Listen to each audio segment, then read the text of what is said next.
And now, the general weather around Alaska. Welcome to Alaska Weather. This is the public weather segment for the state of Alaska. It gives you an overview of the general weather expected across the region. I'm National Weather Service meteorologist Peter Chan coming to you on this Sunday, July 9th, 2023. If you'd like additional weather information, go to weather.gov. This is the National Weather Service's online presence. It'll bring you to a map of the continental U.S. with Hawaii and Alaska to the lower left. You point and click anywhere on this map, it'll bring up a forecast for that location along with any relevant watches, warnings, or advisories, and there's many other tabs to explore for climate information, radar, other things. And on the weather map this afternoon, the continental U.S., slow-moving cold fronts creating strong to severe thunderstorms in the northeast and mid-Atlantic region, capable of producing heavy downpours and flooding along with strong gusty winds and some hail. Heat advisories in orange across southern Florida, southern Texas, New Mexico, and then excessive heat warnings for areas of the Southwest, Southern California, Southwest parts of Arizona and Southern Nevada. We have critical fire weather conditions as well as critical fire weather conditions, red flag warnings for areas of Washington State into far northeastern Oregon. Here in Alaska, a couple of main concerns, at least in the short term. Flood warnings and watches remain in effect for the eastern half of the Brooks Range, eastern North Slope, and eastern sections of the Arctic coast up across the northeastern mainland. A red flag warning is in effect until 9 o'clock this evening for the Copper River Basin due to dry conditions, temperatures in the 70s, and south winds that could gust as high as 25 miles an hour.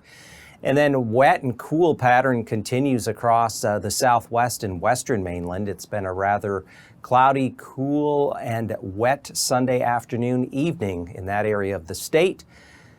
Coming up this week, though, the Panhandle will enjoy a mainly dry week, though temperatures will not be as warm. The recent heat wave did cause some snowmelt flooding concerns. The Chilkat River in the northern parts of the Panhandle had a flood watch in effect, but that has been canceled, and water levels will remain high along the Chilkat here. There may be a diurnal bump back upwards tomorrow, but it should remain below minor flood stage. So here along areas of the west, east side of Norton Sound, Shaktoolik, rainy and cool, 54 degrees. This is also the case as you head southwestward down into the lower Yukon Basin. A cloudy, dreary Sunday afternoon. Gulkana enjoying brighter sunshine, dry conditions. This area, though, under a red flag warning until 9 p.m. this Sunday evening. Temperatures as of early afternoon, we're approaching 70, and highs will climb up into the mid, even upper 70s there, which will help enhance the critical fire weather conditions there. So here is what we have in terms of current warnings and advisories. We have flood warnings up along areas of the Brooks Range, including the Sag Rivers and especially along the Dalton Highway. Also the Kaparik River, Adigan Rivers. As much as 2 to 3 inches of rain fell from Adigan Pass on over across kind of the spine here of the Brooks Range. So all of that water has to work its way downstream northward toward the Arctic coast. So we have flood watches that are in effect all the way down along the Arctic coast here into Tuesday. Further south, here is the red flag warning for the Copper River Basin. That red flag warning is in effect for that area, Kenny Lake on over toward Gulkana until 9 o'clock this evening. Not impossible, it could be reissued tomorrow. Also another area potentially higher fire danger exists on the other side of the Alaska Range around Delta Junction, further southeastward. So I'll show you that here on the fire danger map. This is what we anticipate for Monday. Highest fire danger is along the Alcan border and then in these areas of the Tanana Valley as well as Copper River Basin.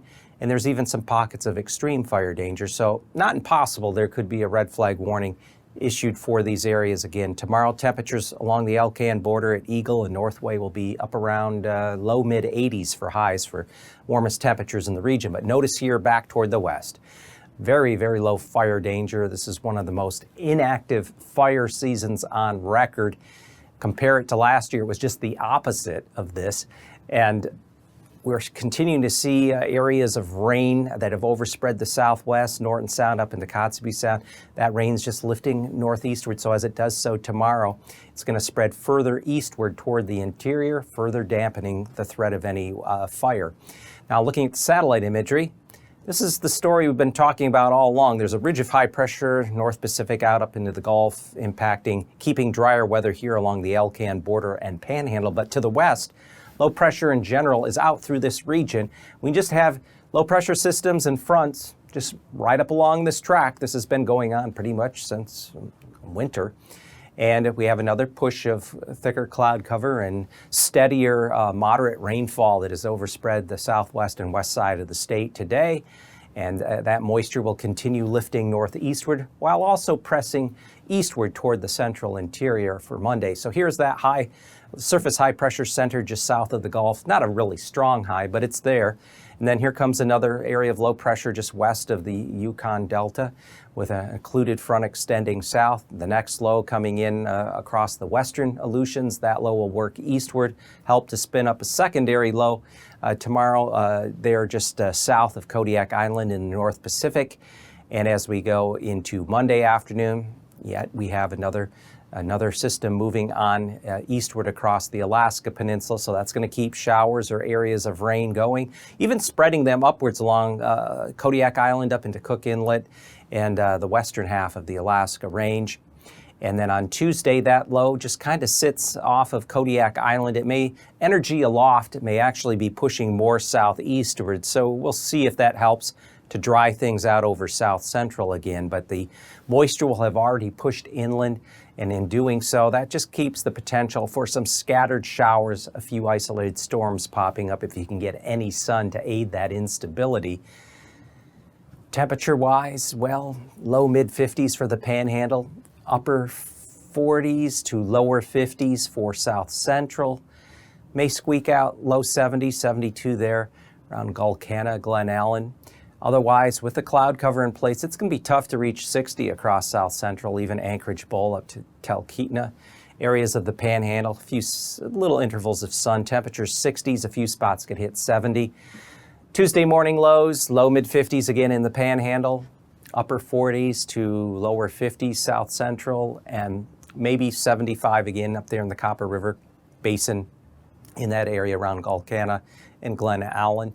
Maybe low 60s Anchorage, generally 50s in the Kenai, 60s across the Panhandle. In the far north, lows generally near or just above 50 as you get up through the Yukon Valley.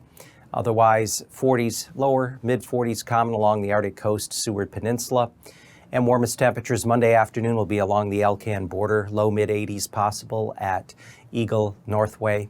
Again, possibly red flag conditions for areas of the Tanana, mid-upper Tanana Valley. Back toward the west, upper 40s to near 50 along the west side of the Seward Peninsula, back toward Savunga and Gamble. And then for Tuesday morning, lows generally in the 50s, upper part of the Yukon Valley, 40s elsewhere.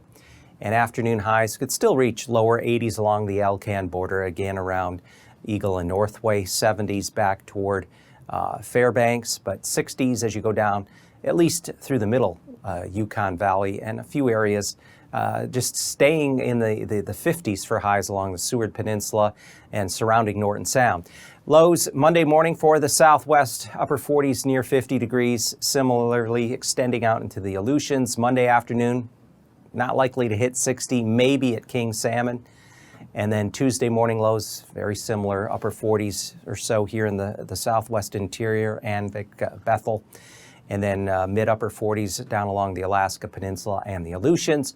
With high temperatures, by Tuesday afternoon might be a few breaks in the clouds, a few areas getting back up in the lower 60s. Otherwise, 50s quite common. And the extended temperature outlook by the Climate Prediction Center of the National Weather Service for July 15th through the 19th. So as we get toward mid-month and a little beyond, It looks like we'll finally start to get some warmer temperatures across the mainland, warmer than what we've been accustomed to, because it's been very cool. We've always seen the below normal temperatures just kind of hanging around south central and especially the southwest quadrant of the mainland. Looks like that pattern is going to be changing a bit. Might enjoy a little warmer temperatures here then as we get around and past mid-month. And precipitation-wise, maybe closer to normal precipitation from the Alaska Peninsula across areas of south central, including areas surrounding Prince William Sound and Cook Inlet, all the way down through the Panhandle, maybe a little above normal as you get along and north of the Alaska Range, all the way up toward the Arctic coast. But overall, at least this signature or this outlook is indicating a trend toward a little warmer, more typical summer weather.